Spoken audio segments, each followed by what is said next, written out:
A minha razão para viver nos últimos 4 anos foi usar todos os conhecimentos que obtive, que aprendi ao longo dos meus 64 anos, para entender que a nossa instituição precisa dar uma contribuição para além de de uma mera persecução penal quando os danos já foram consumados.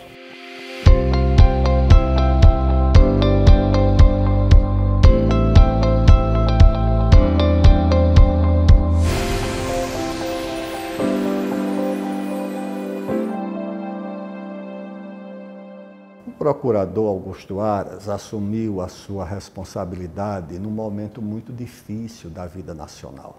Uma confluência de fatores de tensionamento da vida do país. Em primeiro lugar, depois de uma eleição que dividiu o país, entre duas candidaturas que dividiram, duas correntes que dividiram o país. Logo em seguida, ou logo depois, ele assume essa responsabilidade. Se segue a essa situação política de tensão e de divisão, uma pandemia que não estava na previsão nem do mundo e nem do Brasil. Para nós foi uma mudança muito brusca e muito grande, né, num momento tão grave, porque nós estamos assim, quais são os nossos instrumentos de trabalho, né, nas questões cíveis especialmente? Você tem um inquérito civil, em que você instaura um procedimento e vai investigar aquela situação, e em decorrência do inquérito civil, o ajuizamento de uma ação civil pública. Naquele momento, esses instrumentos não eram suficientes para o que nós estávamos enfrentando. Então, o instrumento que nós confiamos foi o diálogo e a integração.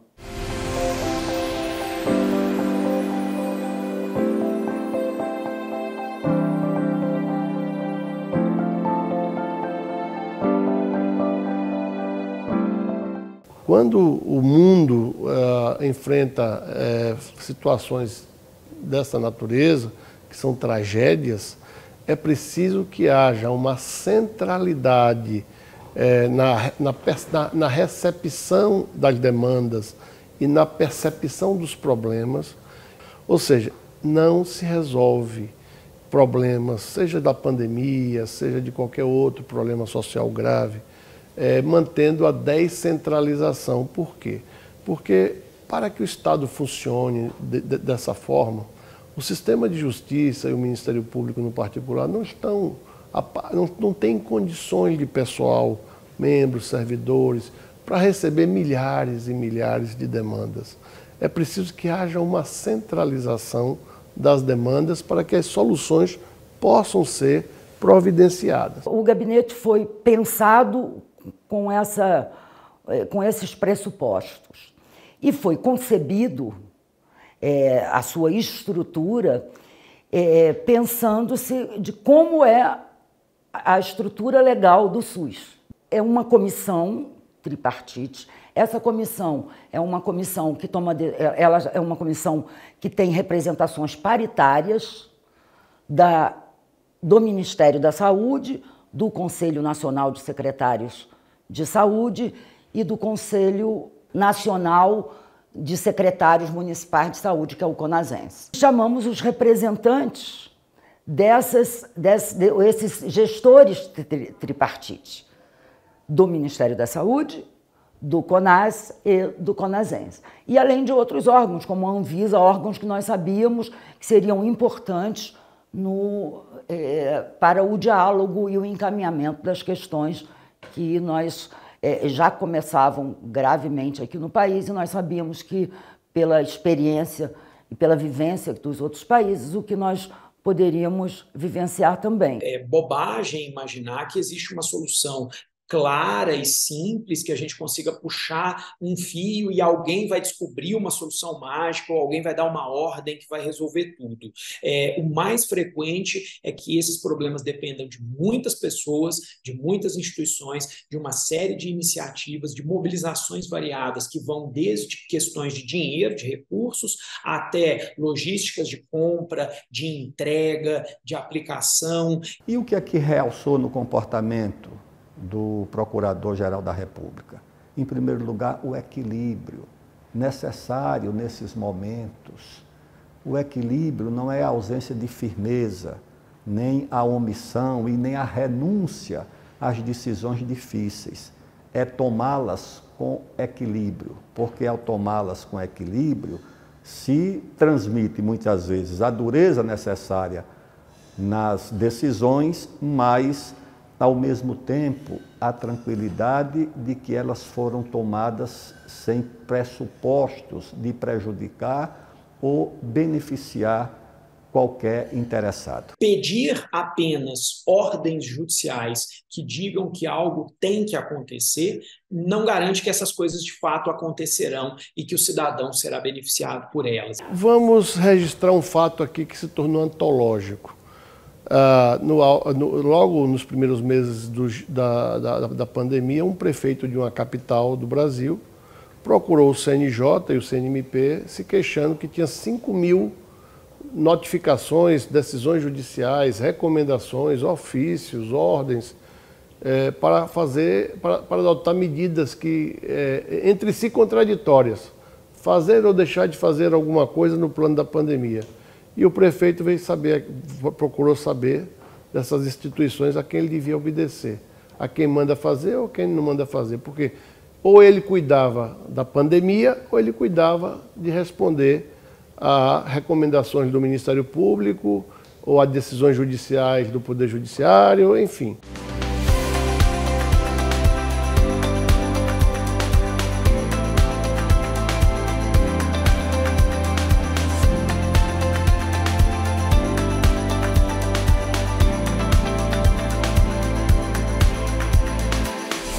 Eu penso que atualmente o diálogo é a cereja do bolo nas relações institucionais.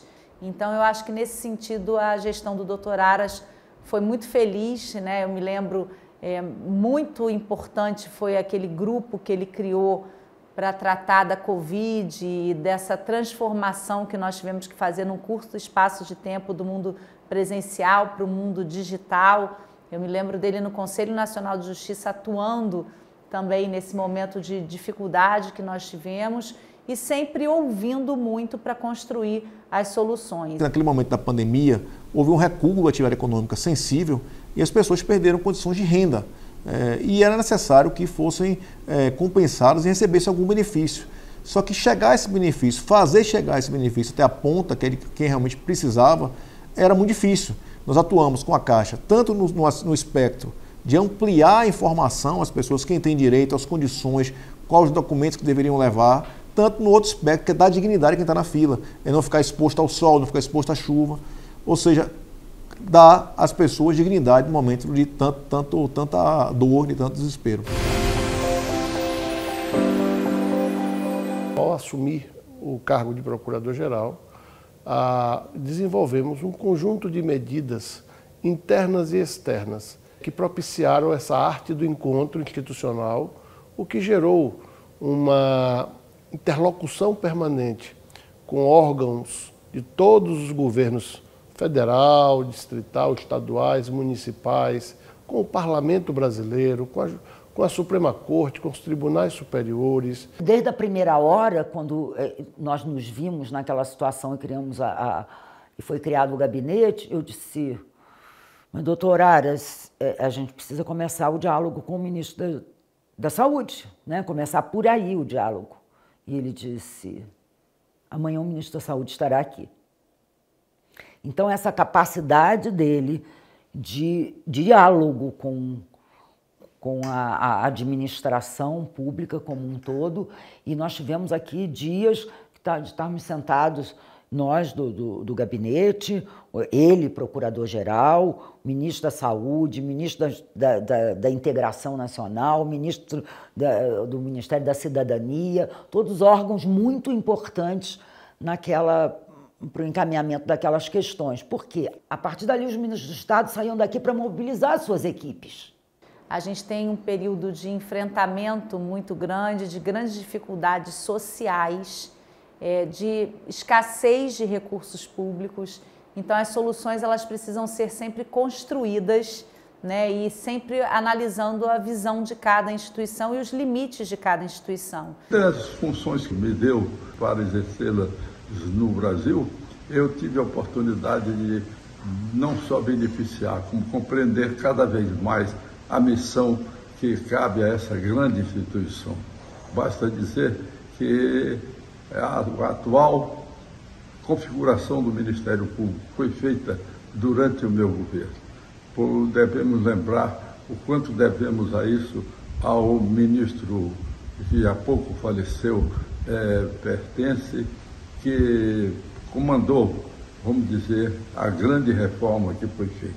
Durante todos esses anos, nós trabalhamos em conjunto com os outros órgãos, tanto polícia como CGU, todo mundo, foi um trabalho sempre conjunto com os outros ministérios, com o Ministério Público do Trabalho, Ministério Público Militar, Ministério Público do DF e todos os ministérios públicos estaduais. Acho que houve uma integração muito grande. Eu, pelo menos, consegui trabalhar com muitas pessoas do Rio, São Paulo, Rio Grande do Sul, Nordeste bastante. Por exemplo, na pandemia, trabalhei muito com as pessoas, com os colegas do Norte, muito.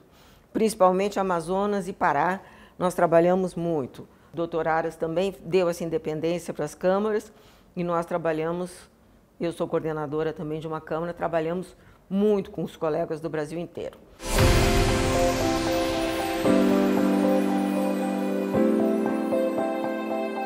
O crime organizado tem braços em vários estados do Brasil e até fora do Brasil.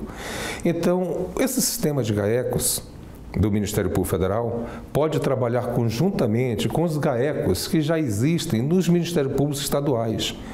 Então, essa troca de informações, essa capilaridade de combate a esse crime organizado é muito importante, porque não adianta se pensar que combate crime organizado somente como instituição.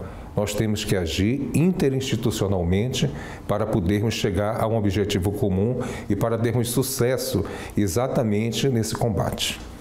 O primeiro compromisso, e foi o fundamental e o principal, é que nós tivéssemos um cuidado muito especial em todos os processos, tanto com os réus, quanto com os advogados, quanto e principalmente com toda a sociedade.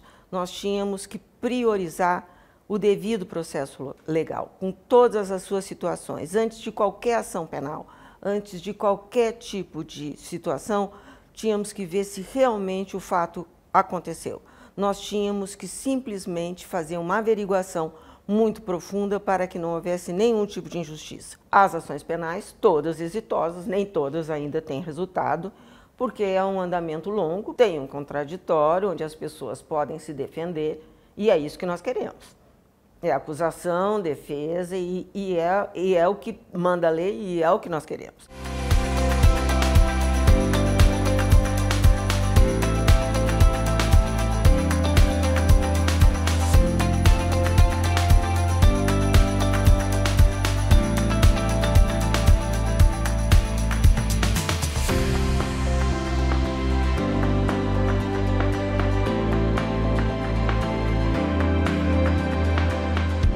Temos termos de cooperação com o Ministério da Agricultura, com o Ministério das Minas e Energia, com a Receita Federal, com a Polícia Federal, com a Polícia Rodoviária Federal, com o Ministério da Justiça. Enfim, nós temos dezenas e dezenas de termos de cooperação.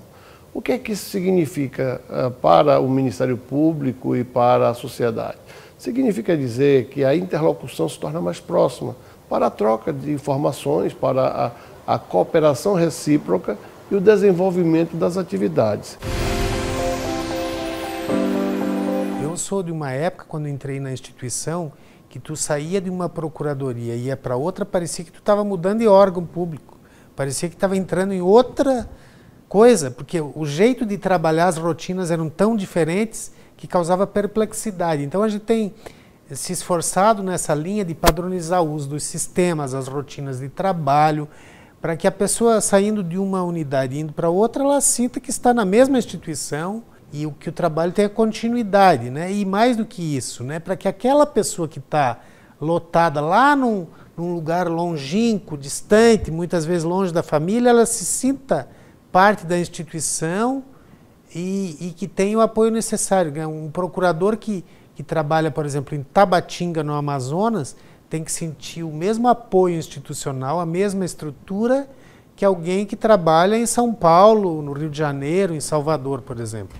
Mas nós nunca tínhamos nos deparado com uma necessidade tão gritante de colocar em atuação, de colocar concretamente o princípio da unidade. Como é que funciona o princípio da unidade? Como é que a gente compatibiliza com o princípio da independência funcional? Essa foi uma outra questão que nós tivemos que procurar lidar com bastante cautela. Por quê? Quando você pensa em unidade, você não pode pensar em pensamento único. Quando a gente fala numa uniformidade de ação para o Ministério Público, ninguém está pensando aqui em tolher a independência dos agentes, em tolher a independência dos membros do Ministério Público, tá certo? Agora, a gente precisa convir também que não dá para o procurador acordar de manhã e dizer assim, hoje eu vou investigar fulano, amanhã eu vou investigar Beltrano, vou fazer isso, vou fazer aquilo. Quer dizer, cada um tem a sua pauta e a coisa se transforma, né, numa orquestra muito mal regida, se é que é regida de alguma forma, não é? E que só vai produzir barulho e não música. Democracia, felizmente, não é um regime que se ganha no grito. O regime que se ganha no grito chama-se tirania. É evitar que o Ministério Público tenha ações conflitantes, preservação do princípio da unidade institucional do Ministério Público e, principalmente, a partir dessa atuação coordenada, articulada, alcançar melhores resultados para a sociedade. E quando se decide com equilíbrio e com justiça, nem sempre se agrada e nem sempre se dá aquilo que as pessoas esperam. As pessoas, muitas vezes, gostam de ouvir aquilo que lhes agrada. E muitas vezes você tem que dizer aquilo que é necessário ou que elas precisam ouvir. A nossa visão da unidade do Ministério Público como uma instituição nacional, apenas com atribuições distintas, os estados, no caso da União, o Ministério Público do Trabalho, o Ministério Público Militar, o Ministério Público do Distrito Federal e Territórios, o Ministério Público Federal, o Ministério Público Eleitoral, nos dá a compreensão de que, sendo uma instituição que tem tantas atribuições constitucionais e competências, é preciso que essa instituição se torne uma instituição efetivamente útil e necessária para a nação. Nós temos, no momento, um ambiente de muita cooperação entre os 4 ramos que integram o Ministério Público da União. É uma diretriz do Procurador-Geral Augusto Aras, e isso foi sendo implantado de uma maneira, eu diria até que uma maneira natural, né? E os resultados têm sido muito bons. A minha apreciação é que a atuação do Ministério Público nos últimos anos, no período mais recente, procurou restabelecer a sua responsabilidade estritamente constitucional.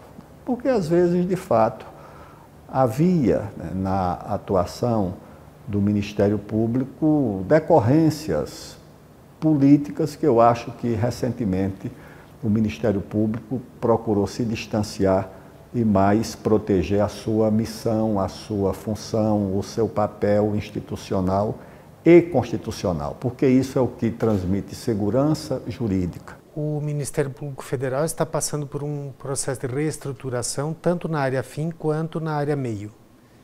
Na área fim, A reestruturação passa primeiro por corrigir desequilíbrios regionais que hoje existem. Nós temos proporcionalmente um número muito maior de procuradores, de procuradorias nas regiões sul e sudeste do país, enquanto a Amazônia, a região de fronteira, o interior do Nordeste, tem menos força de trabalho. O procurador-geral Augusto Aras identificou uma certa distorção na distribuição da força do trabalho. Assim, se você cortar o país ao meio, né, eu diria que de Minas para baixo fica com 2/3 da força de trabalho. E o norte e nordeste do país, que são regiões que têm uma demanda reprimida pela nossa atuação muito grande, ficava com apenas 1/3 da força de trabalho. É claro que não se consegue corrigir essa distorção em 2 ou em 4 anos, mas a gente pode sim ir paulatinamente diminuindo, né, essa diferença.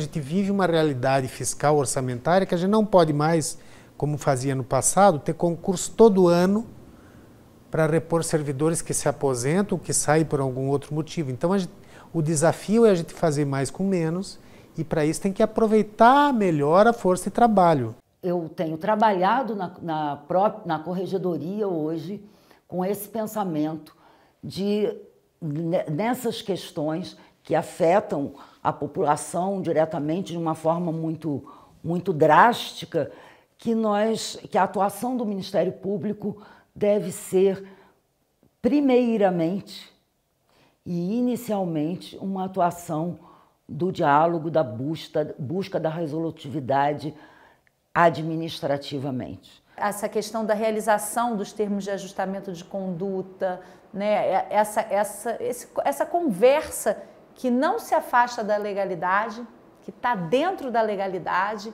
mas que transforma os atores que estão no momento de embate em atores que podem resolver o problema sem a interferência pesada do Estado, né? Porque sempre quando se recorre ao juiz, ao promotor, para decidir aquela questão, é uma interferência que acaba gerando um desconforto para uma das partes ou às vezes para as duas quando sai um acordo.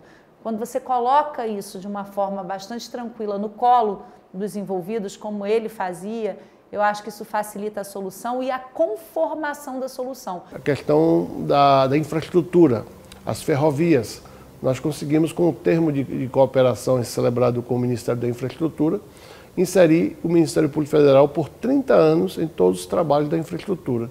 Com isso, nós temos os grupos de trabalho especializados que, primeiro, avaliam os processos licitatórios, avaliam os contratos e acompanham a execução desses contratos de obras e serviços públicos, a reduzir as interrupções, as paralisações, e com isso nós evitamos os grandes prejuízos para a nação, tendo em vista que nós temos o equivalente a quase 30 mil obras paradas em todas as esferas administrativas.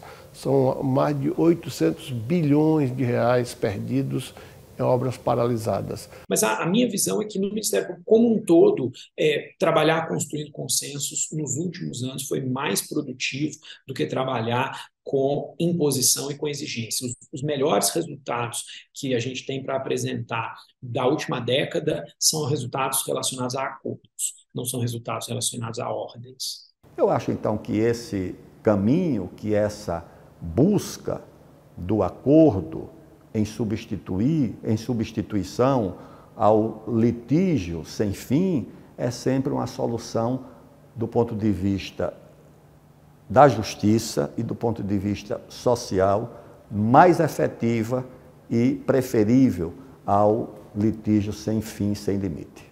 A questão indígena é uma com a qual nós lidamos há anos, décadas. E nós vemos que as medidas judiciais todas que já foram tomadas nunca foram capazes de solucionar a questão. Então, é preciso que a gente busque outros caminhos.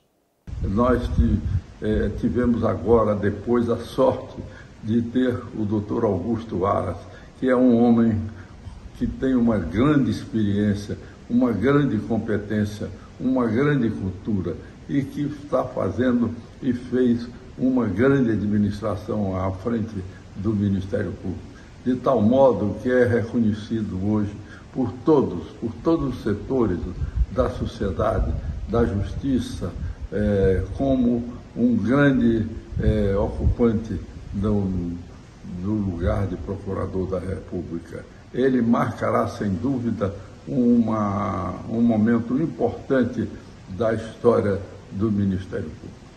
Olha, eu diria que no decorrer desses quase 4 anos, nós buscamos um MPF mais eficiente, um MPF que desse uma destinação justa aos recursos que o contribuinte, com os quais o contribuinte financia o nosso trabalho. E isso eu tenho plena certeza que estamos atingindo. E foi muito produtivo. Acho que o saldo, pelos bilhões que nós arrecadamos em acordos de colaboração, e sempre espontâneos, tanto as ANPPs quanto os acordos de colaboração que nós fizemos. Então, eu posso dizer que foi um período muito construtivo. E eu estou aqui nesse período, eu posso dizer que trabalhei com o Dr. Aras de uma forma muito saudável e estou concluindo esses 4 anos, posso dizer que de uma maneira satisfeita, se não feliz. Eu tenho certeza que a concretização da nossa gestão no plano interno, institucional, administrativo, é apenas o recomeço de um Ministério Público criado em 88, regulamentado em 1993 e que, sob a nossa gestão, ele é reorganizado, reestruturado e renova os seus valores que são permanentes na sua unidade, na sua indivisibilidade por ramos, na sua independência funcional, que não transforma um membro do Ministério Público no novo Ministério Público, mas faz com que esse membro do Ministério Público, na sua independência, compreenda que ela cessa quando a unidade se impõe. É esse o nosso pensamento de compor o Estado em prol da sociedade, fazendo a opção pelo servir ao público.